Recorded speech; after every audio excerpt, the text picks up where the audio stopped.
Hello दोस्तों, मैं संजीव आप सभी का विद्यापन में स्वागत करता हूं।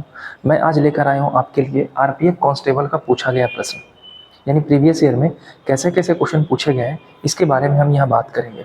तो जो बच्चे 8 जनवरी को आरपीएफ कांस्टेबल के एग्ज़ाम में बैठने वाले हैं, अच्छे से देख लीजिएगा। फरवरी में भी एग्ज़ाम होगा और मार्च में भी एग्ज़ाम होगा, तो इसी बेसिस पे अपना तैयारी आप करना। क्वेश्चन पे बात करेंगे तो पहला क्वेश्चन आपके सामने है, ये पूछा जा रहा है कि अलीवर्दी खां के बाद बंगाल का नवाब कौन बना था 1756 में। तो बंगाल के बारे में देखा जाए तो बंगाल में स्वतंत्र बंगाल के संस्थापक कौन थे? मुर्शिद कुली खां। और अलीवर्दी खां जब मरा था तो इसके बाद सिराजुद्दौला गद्दी पर बैठा था। सिराजुद्दौला से दो बात बस याद रखिएगा। कौन कौन सा? तो पहला, इसके समय में काल कोठरी दुर्घटना हुआ था, है ना, ब्लैक होल ट्रेजेडी आपको पता होगा। और इसी के समय में प्लासी का युद्ध हुआ था। ये दोनों बातें अच्छे से याद रखिएगा। अगर और याद रखना है तो अलीनगर की संधि भी इसी समय में हुआ है ना। अच्छा, प्लासी के युद्ध से क्वेश्चन और आएगा। प्लासी का युद्ध हुआ कब था? 1757 में। और अंग्रेज अधिकारी कौन थे उस समय? तो अंग्रेज अधिकारी थे क्लाइव। तो ये दो तीन क्वेश्चन आप अच्छे से याद रखना। आगे चलते अगले क्वेश्चन पे। अगला क्वेश्चन पूछा जा रहा है कि बता दीजिए निम्नलिखित में से किस वर्ष भारतीय राष्ट्रीय कांग्रेस का विभाजन हुआ था। ये भी क्वेश्चन पूछा गया है। तो विभाजन हुआ था 1907 में। भारतीय राष्ट्रीय कांग्रेस दो भाग में बट गया था। ये हमारा कौन सा अधिवेशन था? तो ये हमारा सूरत अधिवेशन था, है ना। सूरत अधिवेशन में ये विभाजन हुआ था और दो दल में ये बट गए थे। एक दल था गरम दल थे और एक हमारा नरम दल था। अच्छा, भारतीय राष्ट्रीय कांग्रेस से ये भी क्वेश्चन पूछा जाता है कि इसकी स्थापना कब हुई थी। तो स्थापना हुई थी 1885 में। ए ओ ह्यूम करेंगे। प्रथम बैठक कहाँ हुआ था? तो प्रथम बैठक हुआ था मुंबई में, है ना। ये सारी बातें अच्छे से याद रखिएगा। अगले क्वेश्चन पे चलते हैं। क्षोभ मंडल की औसत ऊंचाई कितनी है? यानी ट्रोपोस्फेयर के बारे में बात कर रहा है। तो आपको पता होगा हमारी जो अर्थ है उसके चारों ओर एक आवरण पट्टी बैठी हुई है ना। नीचे वाले लेयर को ट्रोपोस्फेयर कहते हैं और इसकी औसत ऊंचाई के बारे में बात करें तो 13 किलोमीटर है औसत ऊंचाई। लेकिन अगर ध्रुव के बारे में बात करें, ये हमारा साउथ पोल है और ये हमारा नॉर्थ पोल है। यहाँ से इसकी ऊंचाई देखें तो 8 किलोमीटर का आएगा क्षेत्र और यहाँ से ऊंचाई देखें तो 18 किलोमीटर, है ना। और एक क्वेश्चन और बनता है कि क्षोभ मंडल में कितनी ऊंचाई पर जाने पे 1 डिग्री तापमान में कमी होती है? तो क्षोभ मंडल में 165 मीटर की ऊंचाई आप जाइएगा ना तो -1 डिग्री सेल्सियस की कमी हो जाएगी। तो ये सारे क्वेश्चन एग्जाम में आएंगे। क्षोभ मंडल होता है, इसके बाद स्ट्रेटोस्फेयर जिसे समताप मंडल कहते हैं, मध्य मंडल कहते हैं और आयन मंडल कहते हैं। और इसके बाद जो हमारा होता है वो वायुमंडल हो जाता है। यहीं पे हमारा ओजोन परत पाया जाता है। ओजोन का सूत्र पूछा जाता है तो O3 होता है। ये सारे क्वेश्चन पूछे जाते हैं। आयन मंडल में सैटेलाइट छोड़े जाते हैं, है ना। ये सब सारा क्वेश्चन आपको बनेगा। अगला, 2001 की जनगणना के अनुसार लिंगानुपात कितनी थी? 2001 ना कि 2011। तो 2001 में लिंगानुपात था 933। लेकिन ये 2011 की जनगणना में ये बढ़कर 943 हो गया। लिंग अनुपात के मामले में देखें तो केरला नंबर 1 पे है ना। लिंग अनुपात के मामले में केरला सबसे आगे है जबकि हरियाणा सबसे पीछे है। तो ये सारी बातें याद रखिएगा। किस शहर को भारत का मैनचेस्टर कहा जाता है? तो भारत का मैनचेस्टर कहा जाता है किसे? ये भी क्वेश्चन पूछा गया। ये सब तो आप ऐसे इजिली बना दोगे। अहमदाबाद को कहा जाता है ना। अच्छा, दो क्वेश्चन और पूछे जाएंगे। उत्तर भारत का मैनचेस्टर किसे कहा जाता है और दक्षिण भारत का किसे कहा जाता है? तो अगर पूछा जाए कि उत्तर भारत का मैनचेस्टर किसे कहा जाता है तो होगा कानपुर। और अगर पूछा जाए कि दक्षिण भारत का मैनचेस्टर किसे कहा जाता है तो ये होगा कोयम्बटूर। ये दोनों क्वेश्चन एग्जाम में आया हुआ है। भारत का मैनचेस्टर, उत्तर भारत का मैनचेस्टर और दक्षिण भारत का मैनचेस्टर। आगे बात करते हैं। वर्नाकुलर प्रेस एक्ट किस वर्ष लागू किया गया था? तो वर्नाकुलर प्रेस एक्ट कब लागू किया गया था? 1878 में। किस वर्ष लागू किया गया था? ये क्वेश्चन तो आपसे पूछेगा। ये भी पूछा जाएगा कि उस समय भारत के वायसराय कौन थे। तो इस समय भारत के वायसराय लॉर्ड लिट्टन थे। और वर्नाकुलर प्रेस एक्ट था क्या? ये प्रेस की स्वतंत्रता पर ये प्रतिबंध लगा दिया गया था कि कोई भी अब अखबार नहीं निकालेगा। और इसी वर्नाकुलर प्रेस एक्ट को 1882 में रिपन के द्वारा इसे समाप्त कर दिया जाता है। प्रतिबंध को, प्रेस पे प्रतिबंध को हटा दिया जाता है लॉर्ड रिपन के जरिए। और इसी समय लिप्टन के जरिए आर्म्स एक्ट भी लाया जाता है कि कोई भी भारतीय अपने पास हथियार नहीं रख सकते हैं, लेकिन रिपन इसे क्या कर देता है, समाप्त कर देता है। ठीक है, अगले क्वेश्चन पे चलते हैं। सरोजिनी नायडू भारतीय राष्ट्रीय कांग्रेस की पहली अधिवेशन महिला अध्यक्षता कहाँ की थी? तो देखो, भारतीय राष्ट्रीय कांग्रेस से तो क्वेश्चन पक्का बनेगा, ऐसा ऐसा ही क्वेश्चन बनेगा। तो अगर पूछे भारतीय राष्ट्रीय कांग्रेस की पहली महिला अध्यक्ष कौन है, तो पहली महिला अध्यक्ष कौन थी? एनी बेसेंट थी, ये आपको पता होगा। अच्छा, ये कब एनी बेसेंट अध्यक्षता की थी? तो ये की थी 1917 में, कलकत्ता अधिवेशन की अध्यक्षता की थी, है ना। अगर सरोजिनी नायडू के बारे में बात करें तो ये कानपुर अधिवेशन की है, और कब की है? तो 1925 में। ठीक है, सरोजिनी नायडू भारत की पहली महिला राज्यपाल है, ये बात भी याद रखना है। और ये राज्यपाल कहाँ की बनाई गई थी? तो उत्तर प्रदेश की राज्यपाल बनाई गई थी। ठीक है, आगे चलते हैं। निम्न में से किसे हिंदुस्तानी संगीत के कई राग और धुन तैयार करने का श्रेय दिया जाता है? ये कौन तैयार किया था? आंसर क्या होगा इसका? आंसर होगा तानसेन। तानसेन के बारे में कुछ बातें जान जाइए। जैसे तानसेन किसके दरबार में रहते थे? तो अकबर के दरबार में रहते थे। तानसेन का जन्म कहाँ हुआ था? तो तानसेन का जन्म ग्वालियर में हुआ था। इनके बचपन का नाम क्या था? तो इनके बचपन का नाम आत्माराम पांडुरंग था। पांडुरंग इनके बचपन का नाम था। अकबर ने इसे कंठाभरण माला की उपाधि प्रदान की थी। कंठाभरण माला की उपाधि तानसेन को दिया गया था। तो ये तानसेन से सारे क्वेश्चन एग्जाम में आएंगे। और अगर बीरबल का बात करें, टोडरमल का बात करें और मानसी का बात करें, तो ये भी अकबर के दरबार में नवरत्नों में शामिल थे, है ना। आपको याद होगा कि मानसी वही व्यक्ति है जो हल्दी घाटी के युद्ध में अकबर की तरफ से लड़ता है ना। आगे चलते हैं। निम्नलिखित में से किसे तमिलनाडु में नव वर्ष के रूप में मनाया जाता है? तमिलनाडु में नव वर्ष के रूप में कौन सा फेस्टिवल मनाया जाता है? ये क्वेश्चन, तो फेस्टिवल से तो क्वेश्चन आता है, आंसर होगा पुथांडू। जो पुथांडू है ये नव वर्ष के रूप में मनाया जाता है।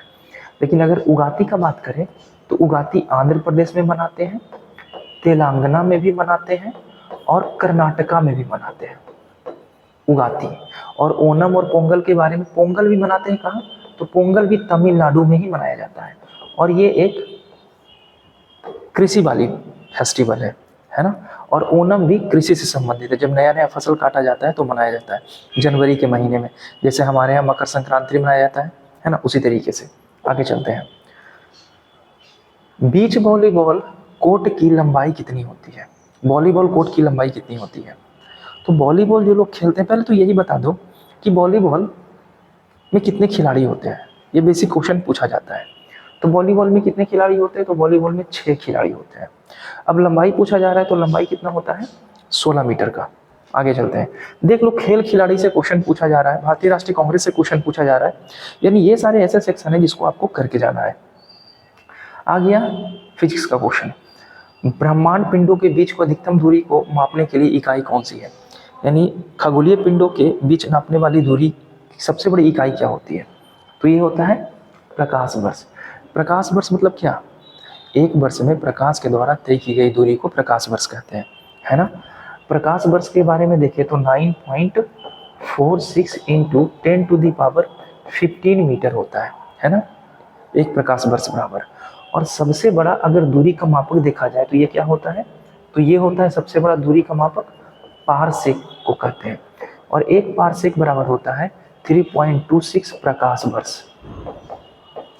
प्रकाश वर्ष 3.26 होता है। ठीक है, आगे चलते हैं। ग्रैमी पुरस्कार जीतने वाले पहले भारतीय कौन थे?